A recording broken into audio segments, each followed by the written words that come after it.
Thanks for joining. And today, the topic will be the effective dev and QA communication. This is a very vast topic. It can stem from technical to interpersonal to the variety of aspects of communication. But today, I want to focus and contain it between a QA and developer. I see this relationship like a husband and wife or a partner, like a boyfriend and girlfriend type of relationship. One cannot stand without the other. So they have to be together like a hand and a glove, yet they can't stand each other at some point in time.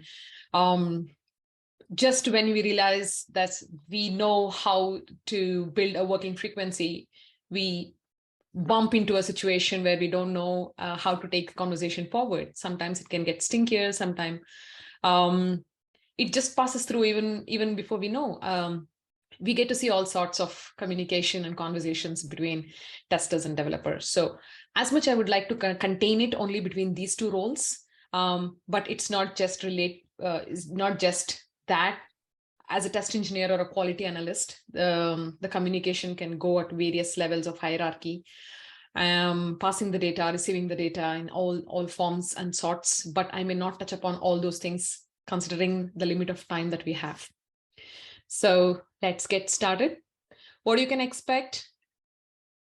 Right. So get to know about me. Like Ilira mentioned, I am a quality engineering manager at Litho. I'm passionate about accessibility.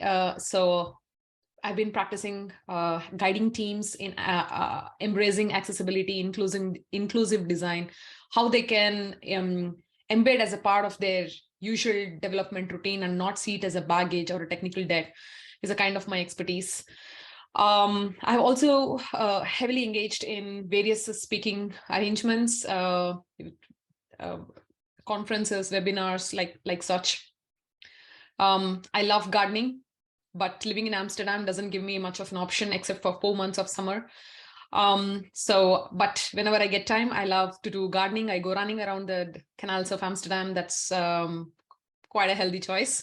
I write a lot of blogs for various clients, and also I have my own website. I read a lot of books. I have no specific choice of a genre. I pretty much read anything that interests me. So that's a little bit about me. Moving to the next slide. What you can expect in the next 40 minutes from me.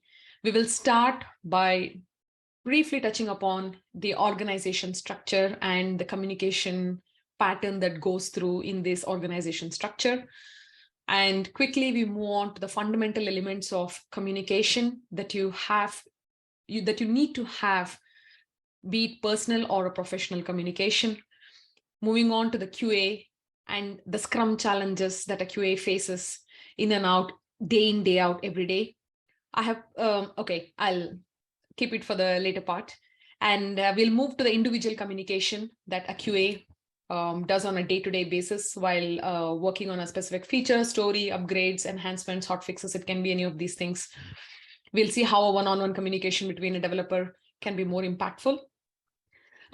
Then I will also widen it up when you have more than one person as a team, when you have to communicate and make an impact, how you can do that. What are the tips? I have come up with, I guess, like 3 to 4 tips that can help you make your communication more impactful.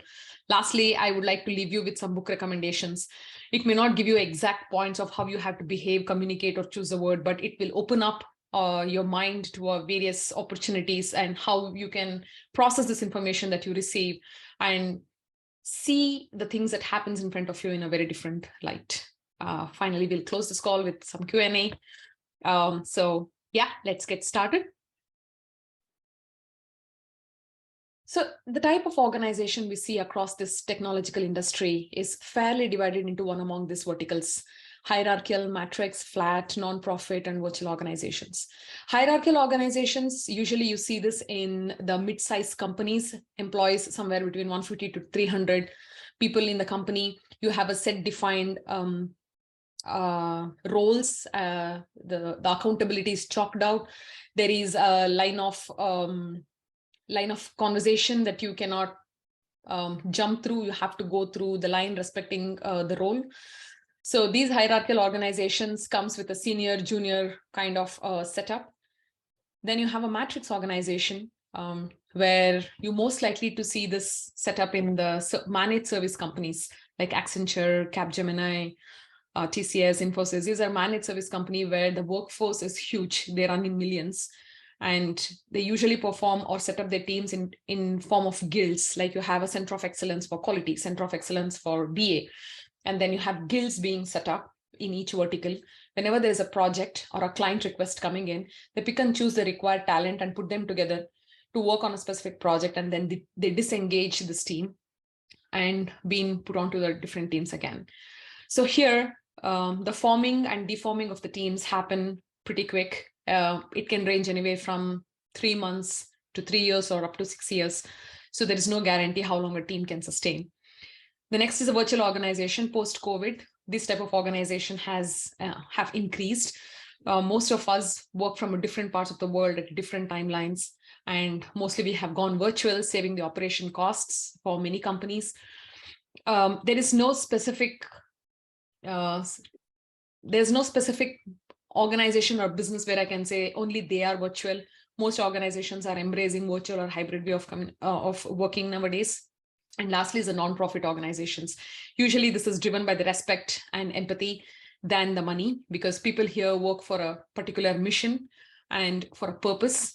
So dealing with people and the team here, the conversation goes in a very different aspect. So non-profits are an exception in the entire technological setup that we see.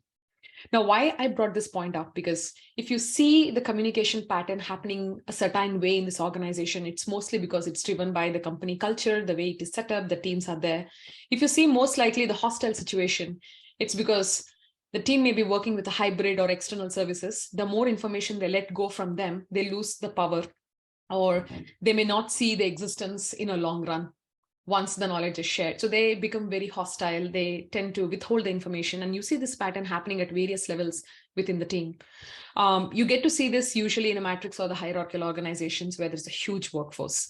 So please keep this in mind that whenever you deduce certain patterns of communication, this plays a very important role. I already spent a lot of time on this slide. Let's quickly move on to the next one. So be it a personal communication or a professional communication, there is some bedrock of fundamentals that we all need to have. And if we have problems with the fundamentals, no matter how many books we read, how many webinars we attend, we fail to build an impactful communication with anyone we meet in our lives. So some of these things are like active listening, being kind, being more respectful, which we all know. And we have been taught right from our childhood that we have to be more respectful and give space to others when they speak, put ourselves in their shoes when we hear out their stories. And most importantly, the non-verbal cues. It's all about how we treat people, and it mostly speaks through the body language. So I think non-verbal cues are something that we all have to work upon, though sometimes the word comes out very harsh. If a non-verbal cues can mellow it down, the blow can be softened. So this forms 80% of our communication, which is in effect, the 7 best ways of communication. There's a book which specifically speaks about how your body language should be in a different situation. So I highly recommend you read that book.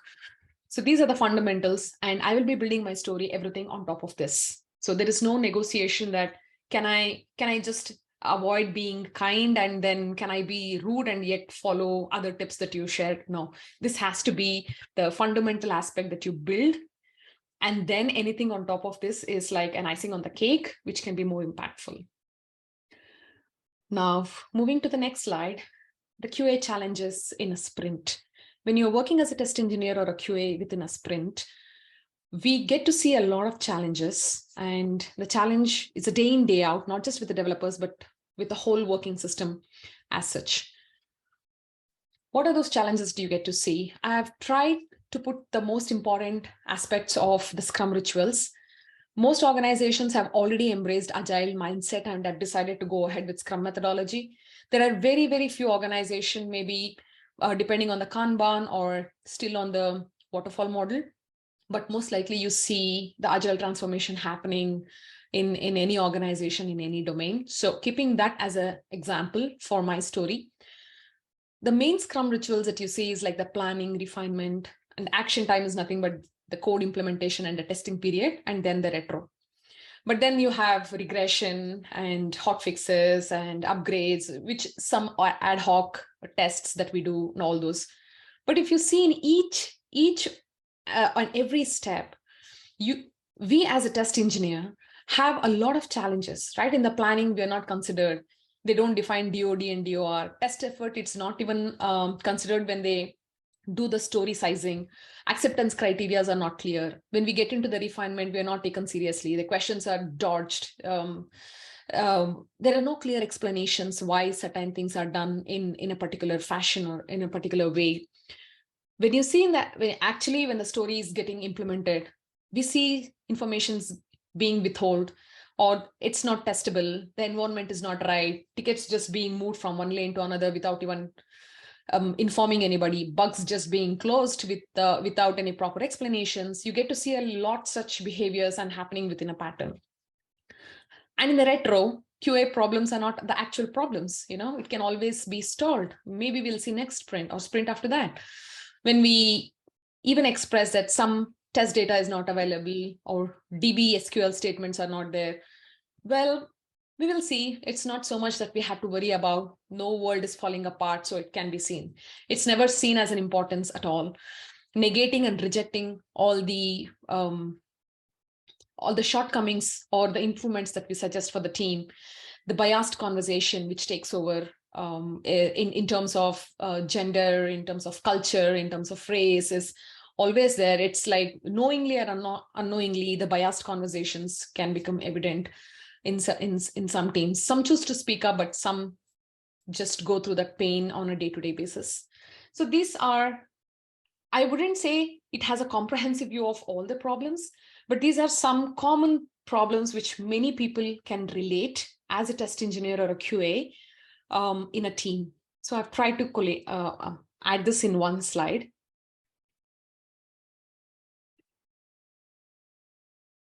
So like I said, I want to build the story only between a developer and a tester, and do not want to dodge or go beyond lines and get distracted with my story. So I'll focus and contain my conversation only between these two characters when I'm explaining everything. Before I jump into that, let me tell you my own share of a story. I joined an organization, a huge ERP-based organization back in Bangalore in 2008, 2009. And I was fresh out of a college. I was put into the team, which was working on the oil and gas industry software. So it is heavily domain-driven, which means you cannot test the software without knowing who or what type of personas are involved in oil and gas industry, how these personas interact on a day-to-day basis, what type of data get transferred between these two personas. It is a deep domain-based, domain-driven software application, which is an enterprise solution. So there is already a challenge by the time I entered the team. And fresh out of the college, these are not the concepts that are taught to us, how an oil and gas industry works, how a medical electronic company works, how an insurance company works. This domain knowledge had to be picked on the job. And when I joined, this was a team. Then I made my way in learning, of course, through some of my good friends and a little bit of company's training as well. 6 months into the team, got a good grip of functionality. I started raising issues, starting reporting bugs. The team had a super senior architect. Let us call him Mr. P. He was super intelligent, and everybody in the team believed what he says. They longed for his suggestions, and he would never fail in any of the solutions he's gave. Like, it's like on spot. So people always like kind of trusted him blindly, whatever the solution he's throwing at them. And I'm here just 6 months into the industry, raising a lot of bugs, saying this is wrong. This is not expected behavior. This persona may not send this type of data. This is translating into a wrong type of calculation when it comes to the pricing or the discounting. So there was a time like 8 months or 6-7 months when Mr. P was not very happy because I was kind of becoming a prick for him on a day-to-day basis because there was a lot of bugs being reported. And there was a time when he started closing all my bugs, saying it's an expected behavior. This is wrong. This is not the way we have to take this forward, blah, blah, blah. And things got heated up. I was just fresh out of college, very new, enthusiasm, hot-blooded, and I wanted to prove and make my name in the industry. So all the dreams that we have right in our college, with full force.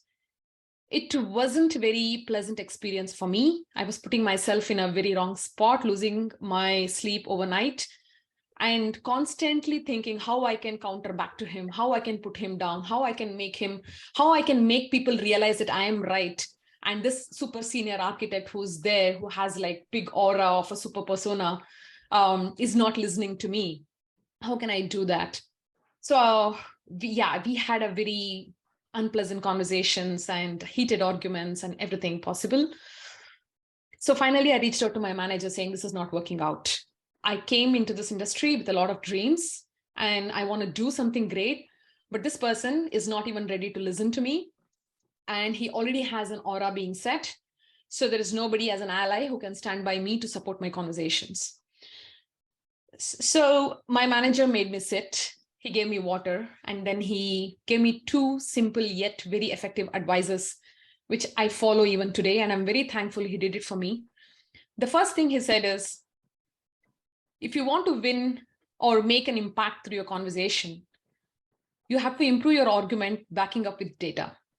If you simply come in and say, this is right, that is wrong, we should do this, we should implement that. How, why will someone listen to you when you are new to the place? Or even if you're 10 years in that space, why should someone believe you right away without any reason? So you have to give them the reason to believe, and that comes through how you're improving your argument and how you're connecting the dots by tightening the loose ends and not simply talking out of emotion or raising the voice. That's not going to help. Second, your technical skills, your professional knowledge can only help you to grow to some extent. But if you want to shoot high in your career, you need people.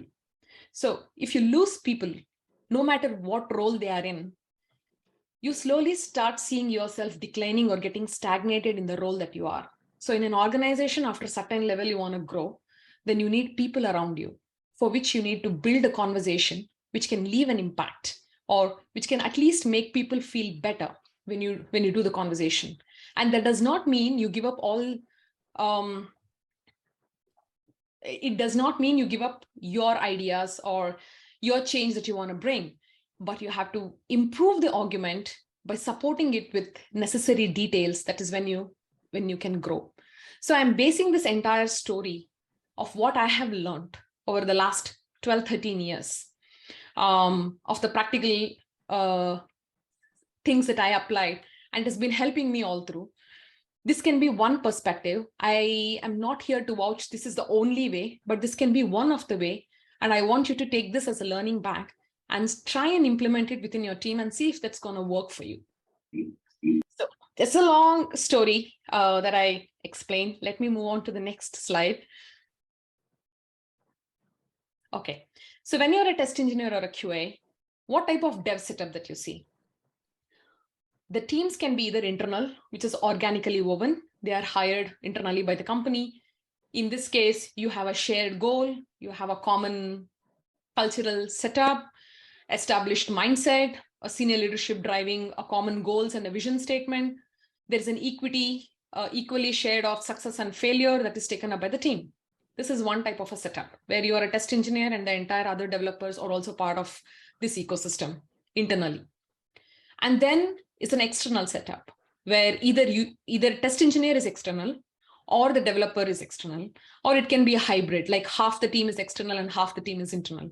This is like, so by and large, I would name it as an external team where people from different organizations join their hands to co-create things, and then they move on to some other projects, most likely what we see in the managed services industry.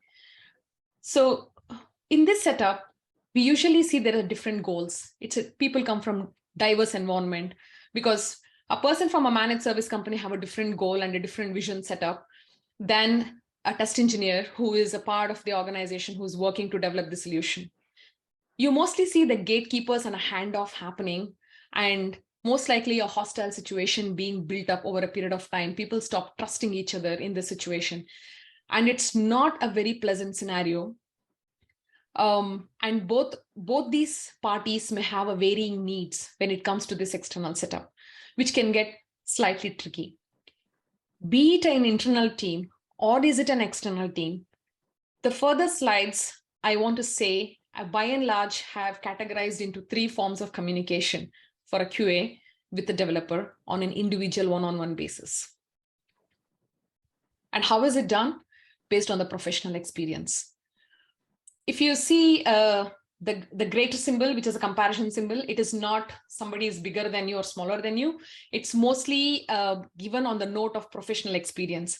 You may have a scenario where a test engineer is so much junior to the developer that they are having a conversation with, or a test engineer or a QA being senior, whereas a developer being in a junior. When I see a senior and a junior, at least there should be minimum 5 years of difference between them. If it's just 1 or 2 years, that's not what I call a senior, right? So you have a developer who is much senior level and have been in this industry for long, and then a junior QA. In this setup, how can you make an impactful communication? Then you have a QA who is like a super senior, and then you have to do a conversation with a junior developer or someone who has joined new to the team, how you can drive this conversation to be more impactful. And lastly, when test engineer and developer both are pretty much sharing the same timeline of technological growth and career path and all those things, how the conversation drives in this situation. So let us see the first case, where the conversation between a senior developer and a QA or a test engineer happens. What is the conversation flavor you get to see? See, always in an organization, you have to invest time in understanding the pattern of conversation or the communication happens between 2 individuals or with 1 individual and against the team. And this gives you a brief idea of how to attack the situation or resolve the situation and drive things more positively towards you, rather than fighting against it and losing your sleep over it.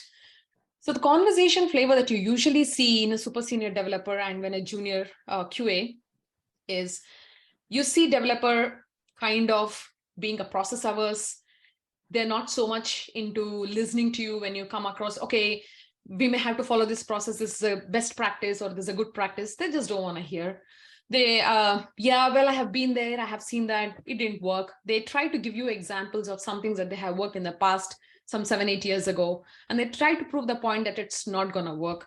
And then you get to see this overpowering conversation. And it's kind of intimidating because they want to prove they're senior, they have seen much more than you, and they kind of ignore you every now and then. The energy levels is just drains away. You feel all the conversation you're trying to drive with this person is just an uphill task and it's going nowhere. It's kind of irritating as well, and it demotivates you to do anything further. Let me just pull this bar up and okay.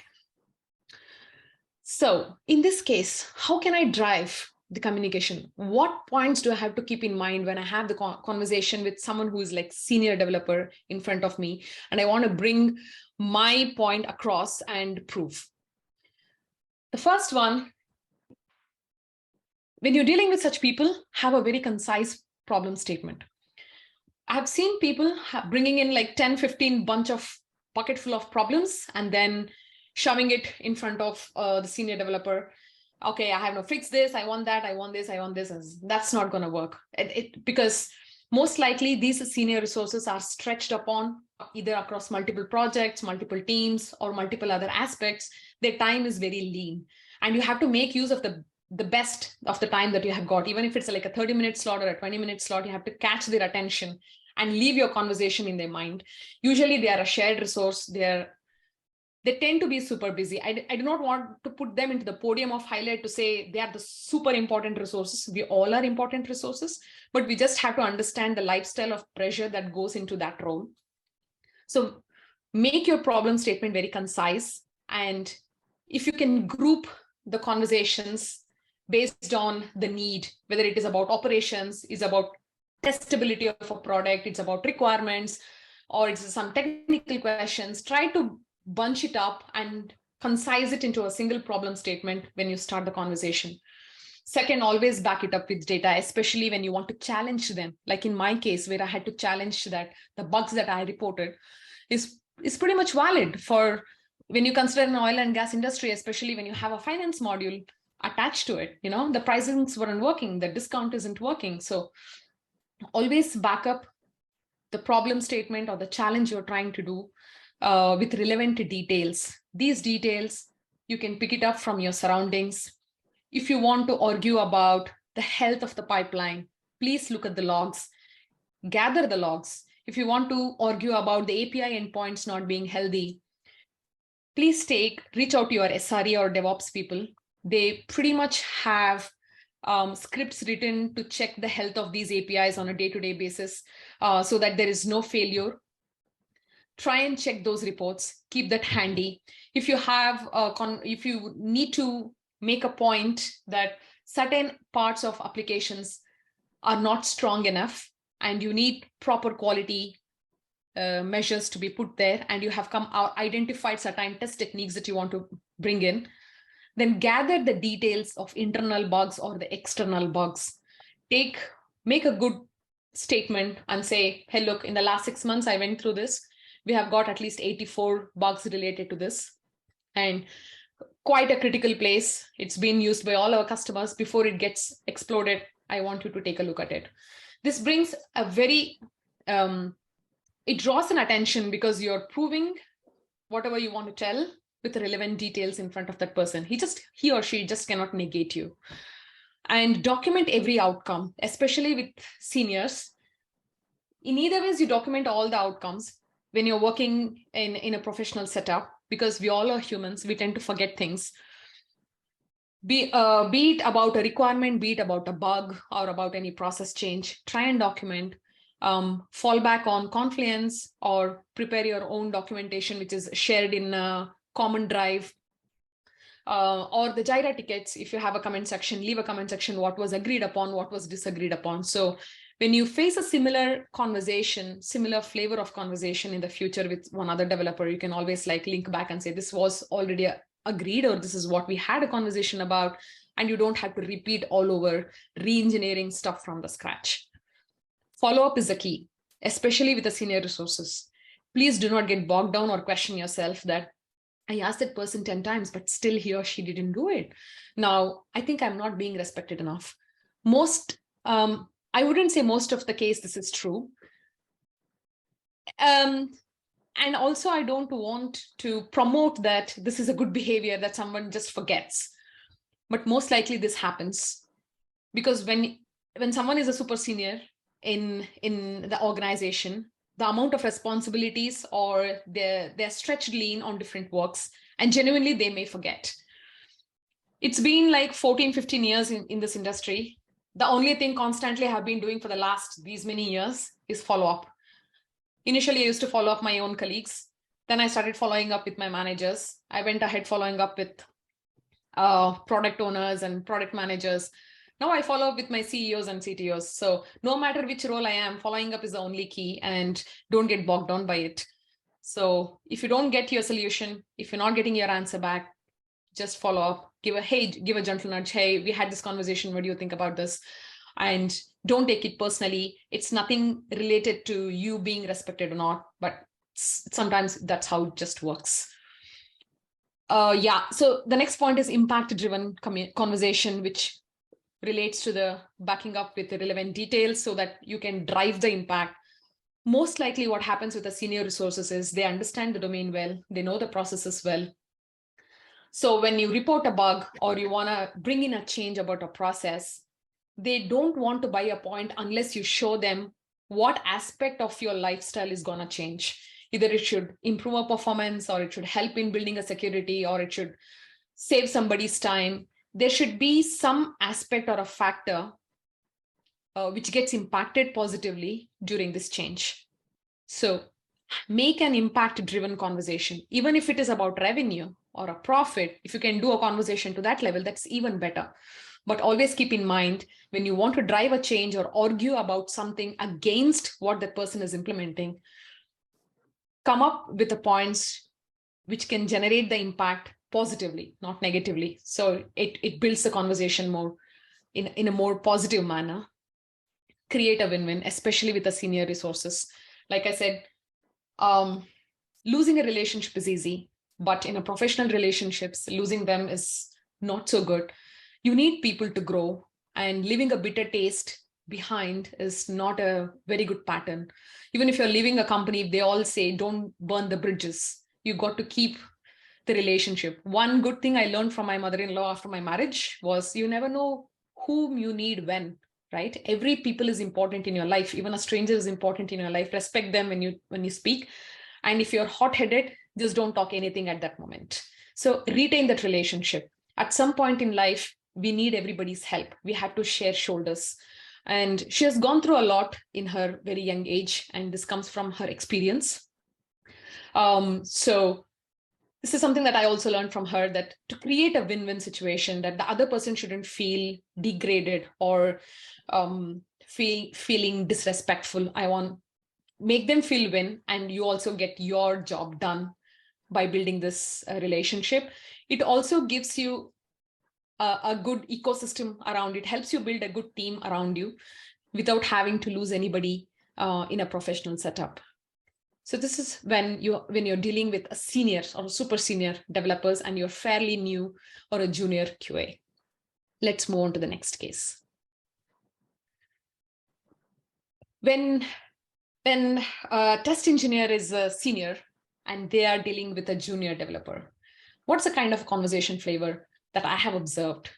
Most likely, a lot of assumptions is driven. Well, yeah, he or she must be knowing. So let me just explain everything, blah, blah, blah, superficially. And this is what I want the things to be done, right? Or you can see the conversations going on loop between a senior QA and a junior developer. It starts with why, it builds, and then you can see it boomerangs back to the point where the entire conversation started. So which means the conversation is going nowhere. You make the same point, he or she makes the same point, and we both are at the same place all over again.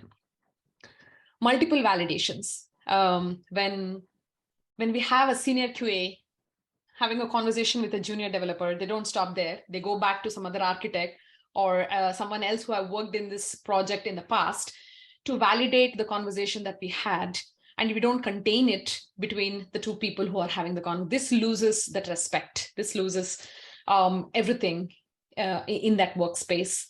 And last one is information overload.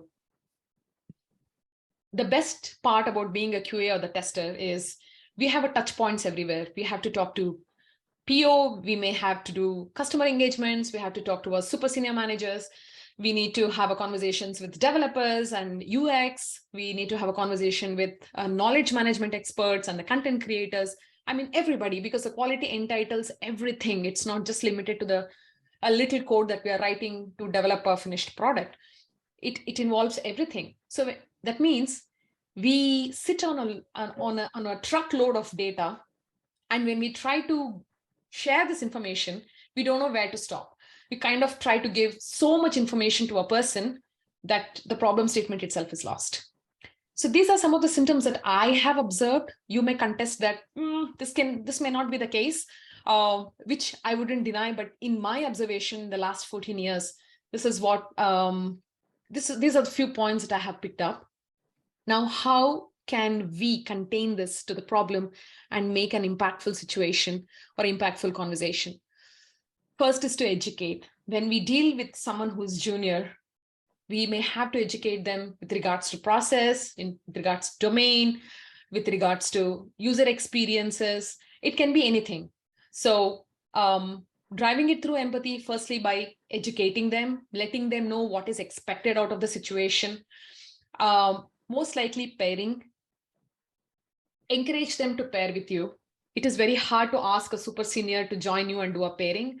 I am not negating there are organizations who's not doing it. There are few who are doing it, but by and large, if you see 100 companies or 100 teams, hardly 2 or 3 teams may have this balance of everyone pairing and doing the pairing testing or pair testing, but you don't see it as a very common aspect in every team.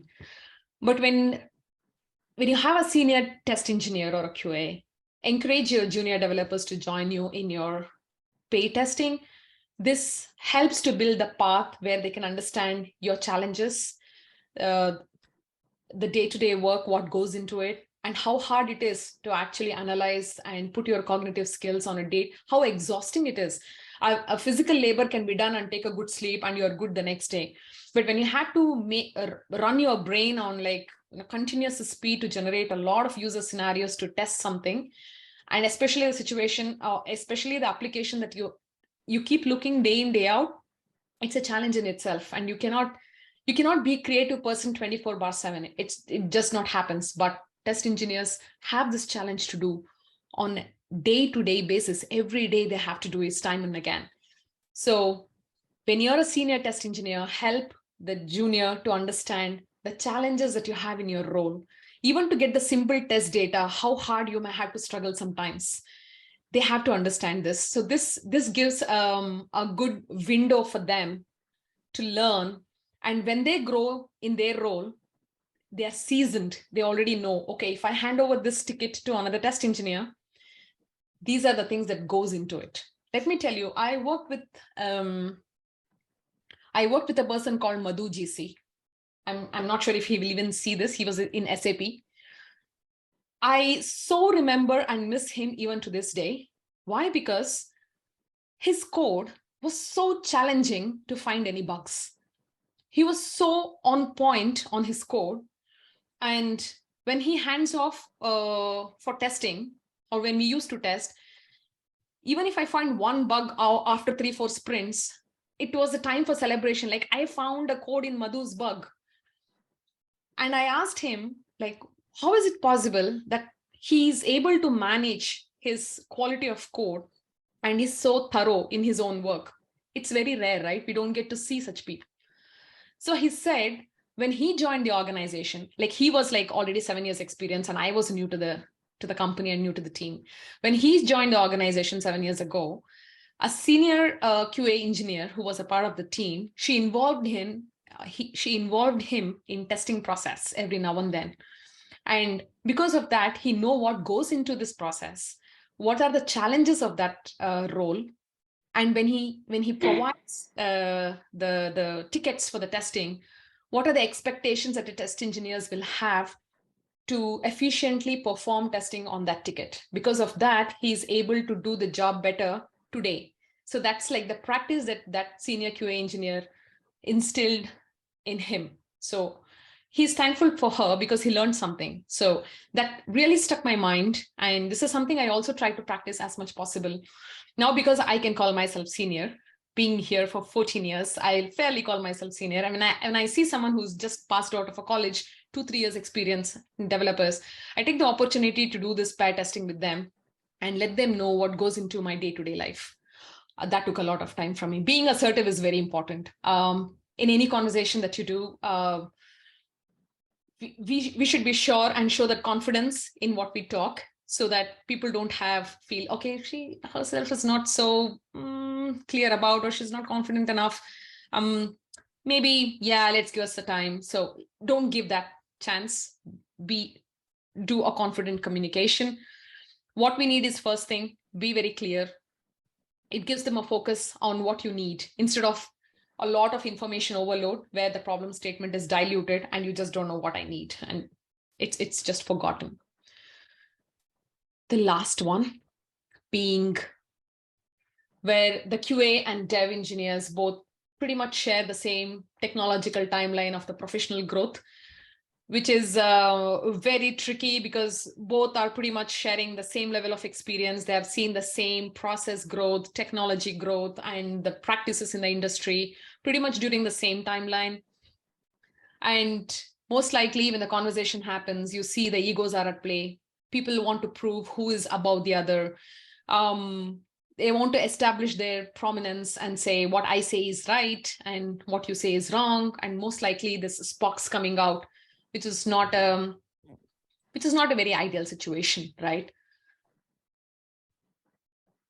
The best way to deal with that conversation is to have, or us to show empathy. Most likely some examples like you agree or you put yourself in their shoes and say, yeah, I understand how difficult it is. I value what you're doing.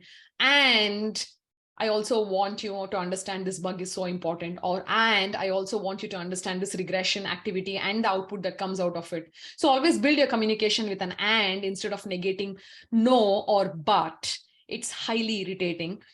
And it's like you negating their work and their hard work. That should never happen. And I don't know who or why this vibe in this industry is being shared against, that developers are against testers. It is not.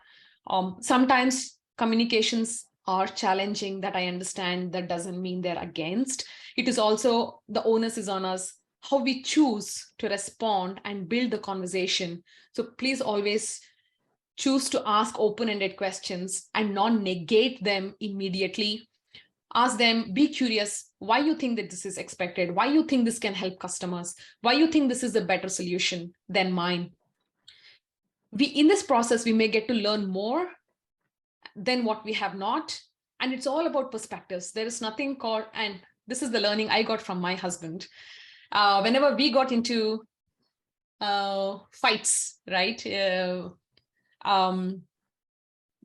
During the initial period of our marriage, we used to have some arguments every now and then, and he's a lot more calmer than me. So he used to let me know that in life, there is nothing called black and white.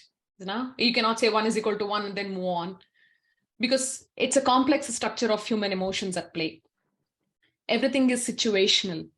So you have to understand the situation. Everything is context driven. So listen to the people, and the words that you have talked today may leave a constant remark on somebody's heart and remain in somebody's mind forever.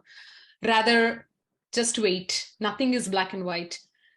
Listen to their perspective, understand their perspective. And if you buy in, if you don't know, you're learning a new perspective.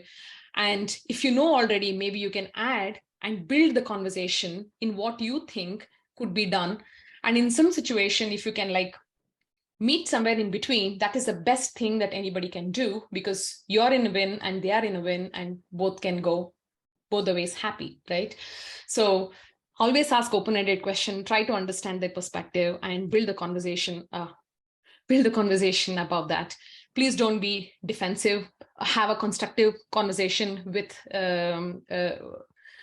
your peers, and what is expected, stick to the problem. Don't move the conversation from what is right to who is right. As long as you stick to the conversation of what is right and how it can be achieved, we are good. And the moment you move the clock to who is right is when you get into this fights of unpleasant situations, which yields nothing. So this I learned a very hard way. I have had my share of learnings. I've done a lot of mistakes over a period of time. I've also got a setbacks because of that. So it's a hard learning, but I learned, and I'm here sharing that. Don't do it. Keep and contain it only to what is right, instead of seeing who can take over what and who can make a better solution or things like that. So these are some of the tips that I would like to leave based on how you communicate with people of different experiences. Now, the same story can be built based on roles. The same story can be rebuilt based on situations, organization lifestyles, mindset, process, in different perspectives. But I see this can bring a lot of value if you understand the number of years of experience and why they behave that way. Because it's mostly driven by the experience over a period of time and how you can make your conversation more impactful with these people. Now, life doesn't stop here. Life doesn't stop here. Then you may have to do a conversation with a wider team. When you're having one-on-one conversation, you can apply any number of formulas and theory and try to win over their hearts. But if you have to make a communication with a bunch of developers who's there with the varying experiences, how do you make the impact? How is it even possible? So I'll try to rush through a few points pretty quickly. First one being establish a shared understanding. I see many test engineers do this mistake, especially in a small organization like startups or medium-sized businesses. You're part of the team. Most likely you will be 1 or 2 QAs within the team who will be serving 2 to 3 Scrum teams. and all sorts of problems you will be facing, not enough information being shared, you're not part of many meetings, you will be the last person to receive this information, and so on and so forth. So please establish a non-negotiables within your team, including your product team, and let them know, hey, I'm a QA, and to do my job efficiently, I got to be in so and so meetings. Include me in refinements, include me in technical discussions, include me in that, this. So even to ask, you should be identifying the places where you have to be. So first, put yourself in those places. This is a non-negotiable, put me in all those places. Second, identifying the risky areas of an application. If you have joined the organization new, you pretty much don't know which are the risky areas of the application. But once you get a hang of it, you start realizing some part of applications are pretty critical. So in that case, you have to identify and see what is the level of tolerance for the bug. Many times we keep reporting the bugs for some parts of the application and it's never seen. It just stays there, or it's just the severity is changed to low, or priority is also changed to low, and nobody even sees it, and that stacks piles up. So have a conversation, set up this shared understanding within the team, which parts are serious, and if the bugs comes into there, it's a zero tolerance, it should be picked up first, and how you as a QA, you see that it's important to handle such situations, right? Finally, the third one is a peripheral test. We do, as a test engineer, we do a lot of tests, not just the functional tests, not just the story that we're dealing with. If we see this functionality can makes justice, if I can do API tests, we involve into it. If we see this is dealing with a lot of uploads, downloads, data sets, and a preliminary performance we want to do so that it can improve the overall value of the product, we get into it. Even though we don't know, we try and learn that, and we try to implement it. After investing so much time, if the shortcoming is identified and is not being picked up seriously, it's going to affect us, it's going to irritate us, and we'll be like, why is my team not listening to me? This can improve the quality, because it's not established as a shared understanding in the first place. Your team never discussed or identified that if we have a performance issues, we'll pounce on it and we'll fix it. So establish this understanding that what is important and how frequently, if these bugs come in these respective areas, you will deal with it. How you deal with testability. Everything that you need in your vanity to make your life super efficient. Environments, test data, documents, user profile, personas, anything and everything. It's a non-negotiable. It is required for your day-to-day job, and it is possible only if you speak up and tell your team, see, if I do this job, in this role, I need so and so. So make it wide and clear to your team. The last one is all accesses and supplementary materials. I've never seen any test engineer, or very rare or occasionally I've seen test engineer asking for a system architecture or a design data or HDDs or any such things. So, but you may not need it, but identify what you need to make your job easy. Just ask for it, establish this non-negotiables. I'll quickly run. I guess I'm taking a little overtime. The tip 2 is to include right people into the conversation. Most likely in the organization, like I said, you would see a certain communication pattern happening over and over again. You can see that as the tickets coming in the last fag end of the sprint, and it happens over and over again. You see some information is not being passed on to you deliberately. You see this pattern being established over and over again. So when that happens, do not try to go on or bull on head on with the team directly to solve the problem. Include right people to win the conversation. So if it is about an individual, I've already shared you based on the experience how you can handle them. But if it is about the wider team, you see most of them within the team are behaving such way, then please include the relevant people. Most test engineers try to resolve a business functions, if else scenarios directly with the developers. No, they are not the one who decide how a functionality should behave. It is a product team who decides how a functionality should decide. And if you are not able to establish this, what is the right way for an application or a feature to behave, include your product owner or a product manager, and they are the one who sit in the position to decide how they want this application to behave, right?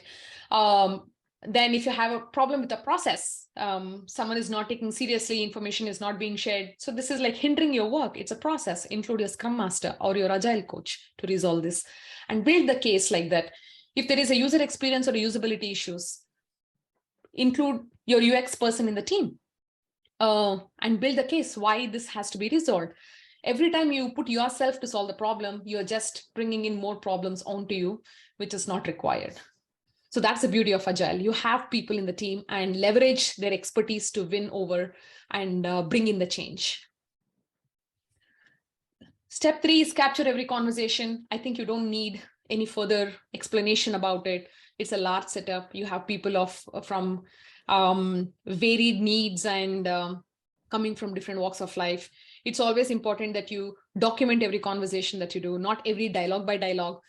As a test engineer, you may see pretty much like working on the new feature, working on enhancements, migrations, upgrades, sunset features. And in each of these situations, you may need different types of details, and it has to be accounted somewhere so that you know what should be done, what not should be done, what are the edge cases, how are the user profiles, how is this impacting on a long-term regression. Everything should be discussed and documented somewhere so that tomorrow when someone questions you, why so and so, you can always relate back to the documents and say, this was discussed and this is why we are doing, especially when you're working with external developers, which is pretty much a little hostile situation.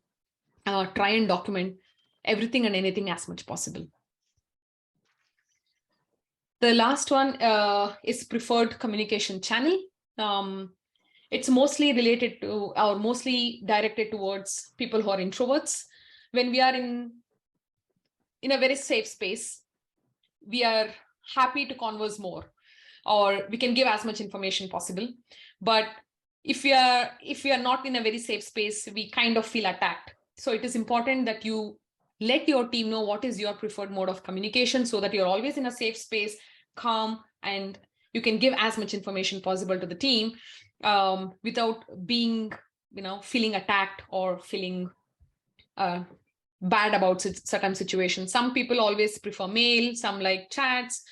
But here one tip is, if you have to deal with a very critical or very stinky conversations, then please hop onto a call, or specifically the video call, so that you can soften the blow and not leave a bitter taste in each other's mind. But otherwise, let your team know what is a preferred mode of communication for all other ways or all other works. And yeah, so you will be in your safe zone and yet do an impactful communication with your team. Having said that, I think we pretty much reached the last slide. These are some of the book recommendations I want to leave. These has nothing to do with the testing. It mostly opens up the window and gives you a very good understanding of why people behave certain way. And it gives you more insights about how I can improve my work on a day-to-day basis, some case studies.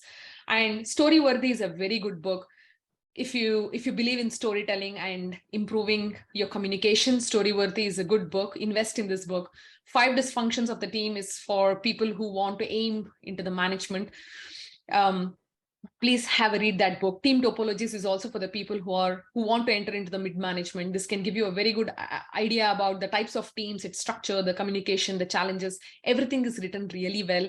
Women Who Think Too Much. This is also quite a good book, especially for people who get into the constant thinking and then, questioning themselves and answering themselves. If you're like me, then Women Who Think Too Much is a very good book. Invest your time into this book. So are the other books. Like every book, like Elephant in the Brain is very good. This is one book which changed my thought process a lot and changed me as a person, because we always try to speak socially acceptable messages, because what we have in our mind is totally different, but we can't speak transparently what is there in our mind. Then we become villains. We sound villains. We become outcasts in the society. So nobody dares to do it. But yet the what is in mind to what comes out of mouth, it's totally different thing, right? So Elephant in the Brain is a plot. It's a nonfiction. It's a psychology book which explains you why humans behave this way and what drives them behave that way, be it a personal setup or a professional setup. So these are some quite good books. So please invest your time in reading this. Having said that, I think I'll take you to the last slide, where if you have any questions, I'll happy to take. But thanks for staying with me and listening to me all this while. I really appreciate your time. Thank you. Thank you very much, Sowmya. It was a really great presentation. I enjoyed a lot, and I also want to add one more book, Think Fast and Slow by Kahneman. Yes. Yeah, I think it can help a lot with thinking processes and how statistics works, how we make decisions, and so on. It's really great book. So we have one question in the chat. I see it. You've mentioned non-negotiables, which are great points. I'm curious, what alternative do you have if, let's say, you express a non-negotiable, but one or more people on your team breaks that negotiable? What response would be appropriate to take the first time your non-negotiable is crossed? The second time and the third time? That's a good question. So it's always about the pattern. Like I said, if we make rules because they serve as a guardrail for us, it's pretty sure somebody at some point is gonna miss on this guardrail. They're gonna skip over it. It's definitely gonna happen, but do not charge them right away for the first time. Sometimes it can be a genuine mistake or forgotten stuff. But if you see the pattern being established over and again, you see this happening continuously for 3 sprints, it's a pattern.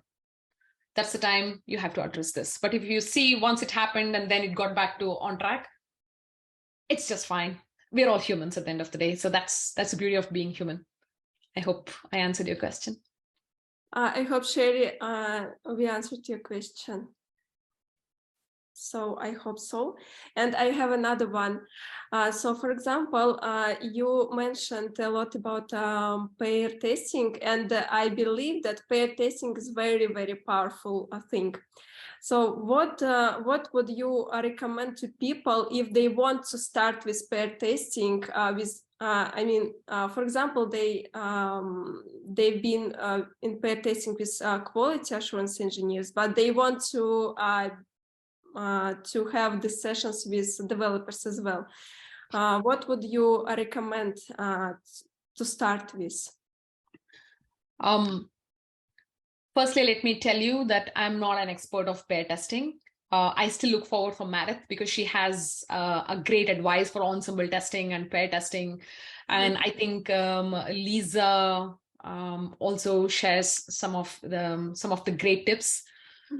But to encourage people to be part of pair testing can be driven only through a culture change and establishing a good mindset within the team, which is driven by the quality and not by the quantity. Most likely, if an organization is driven by the product team or product managers are taking the lead to run the stuff, you see things getting rushed, getting brushed. It's like, it's okay, let's move on, the next sprint, next sprint, next sprint.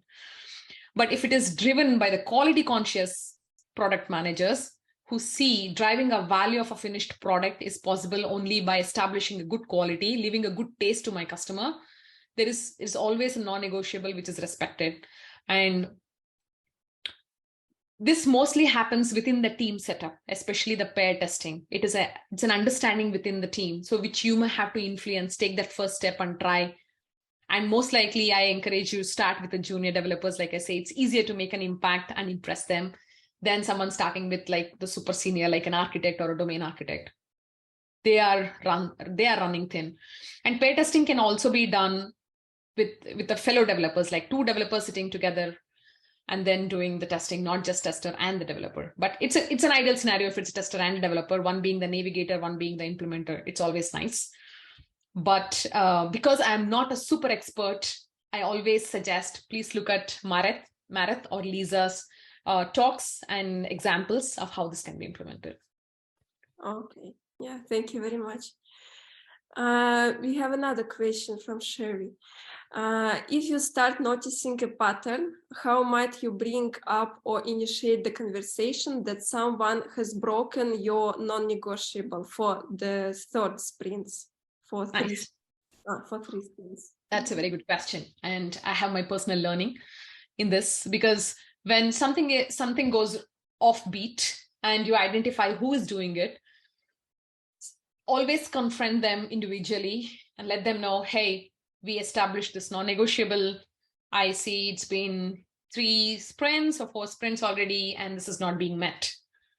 Can be the genuine case that person would not have done it deliberately, could have missed his or her mind.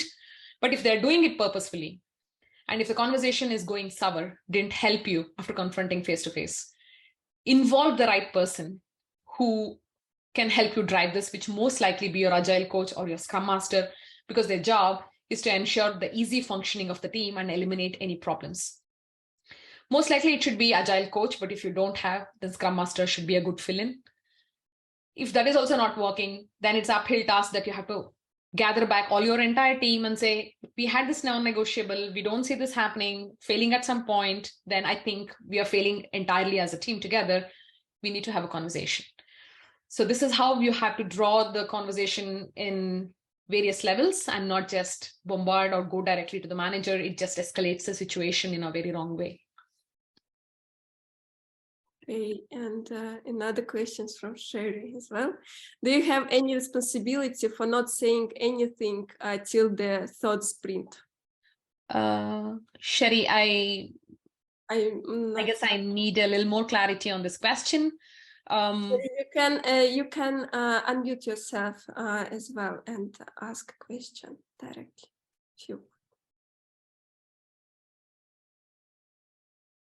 That's if you wait for a pattern rather than speaking up right away. You can always choose to speak up right away. And then it's a probability, 50% you can be right, 50% it can be genuinely something was missing from that person or something wrong with that person that they couldn't follow the stuff. So choosing to speak right away may not be, or choosing to be harsh right away again, but that was not your question. Choosing to speak up right away is ideally not the situation, but understanding why that happened can be a good measure at that point. Informally asking, hey, we had this, do you see this was not met? We had this so and so defined, even non-negotiable, that you're supposed to provide me some credit card details. I don't see that happening, or didn't come. It stopped my job completely. And then it took away a lot of my time finding for information. Can I help you in some way? Was there any issue? Should we have to revisit? I mean, something like that, which can help in a constructive conversation, trying to understand their situation, why it happened, rather than questioning them why you didn't do. Because of that, I lost my time. So, that it's always about how we build the conversation. So confront them, even if it happens for the first time. But if you see, even after that happening, like in a pattern, that's like a deeper issue. Sherry, is that what you? Thank you. Yeah, thank you very much, Sowmya. Does anybody have any questions by this point? I think no. Thank you everyone for joining us today for this talk. It was really great presentation. We hope with Sowmya that you found this session informative and engaging. Sadyat also wants to ask something. Could you please unmute yourself and ask? Hi, and thank you for the presentation, Sowmya. I wanted to ask Sowmya to please show the slide for the books so I could take a picture of it. Yeah, sure. Maybe, Sowmya, you will give us permission to share it in our channel as well, so everyone can see and read it in free time. Absolutely. Thank you very much. These are the gems. You got to have a physical copy of these books. Trust me, this investment is not going to go waste. Yeah, sure. Yeah, thank you very much. Thank you again. And we're looking forward for the next events. And thank you very much, Sowmya. And yes, see you. Thanks for sticking with me for this long. Yeah. Yeah, Thank you. everyone. Bye-bye. Bye.